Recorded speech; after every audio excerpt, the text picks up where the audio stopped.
1947. Elle fait suite à une corderie.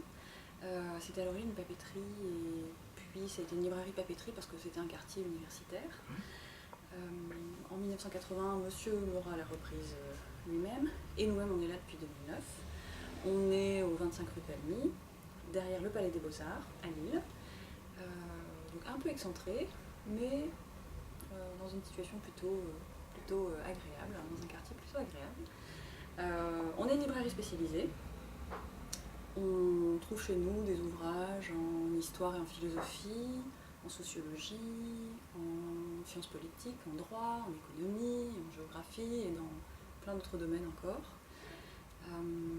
On a un fonds qui s'adresse à des universitaires, mais pas que. On a des ouvrages universitaires, mais en fait on a des ouvrages qui peuvent satisfaire tout client curieux.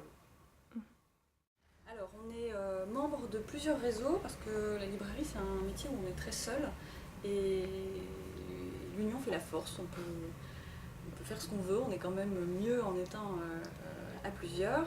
Et donc on est d'abord membre de l'association des libraires indépendants de la région Nord-Pas-de-Calais. Donc c'est l'association Libraire qui réunit une trentaine de librairies indépendantes à travers la région.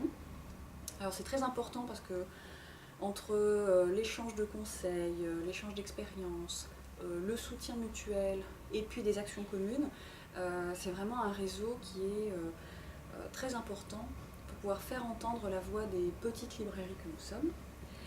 Par ailleurs, on est aussi membre de deux autres réseaux.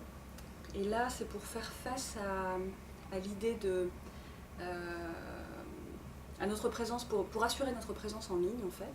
On est membre du réseau lalibrairie.com qui avait été créé par la Générale Librest pour offrir une présence en ligne à des libraires qui jusque-là ne l'étaient pas.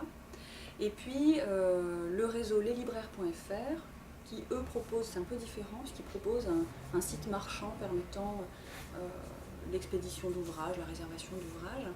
Et là aussi c'est important parce que certains ont une image de la librairie très romantique, très jolie, le libraire dans sa petite librairie, à côté de ses grandes échelles, et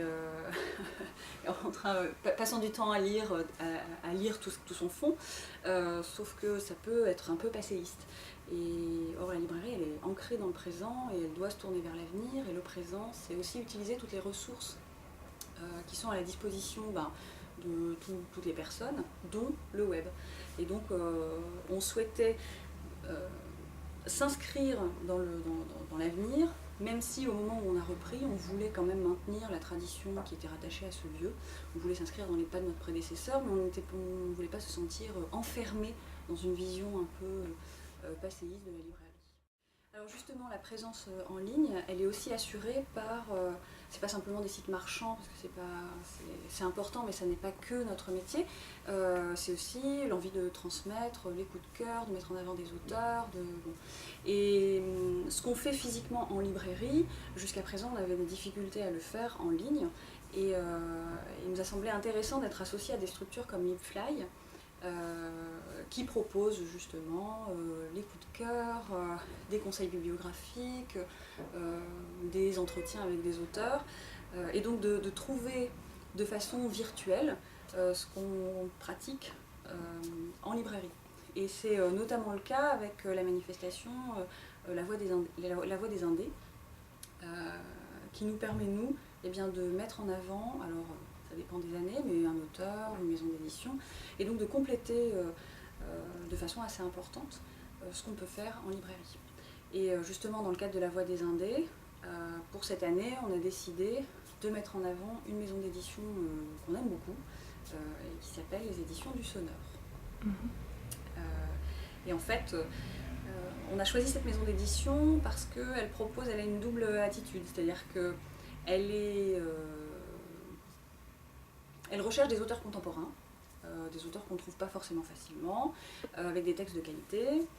Donc il y a une certaine exigence en matière de littérature, mais elle a aussi comme objectif de remettre au goût du jour des textes qu'on ne trouve plus, ou qui sont inédits, et qui sont de grands auteurs, Zola, Kessel, donc périodes et territoires différents.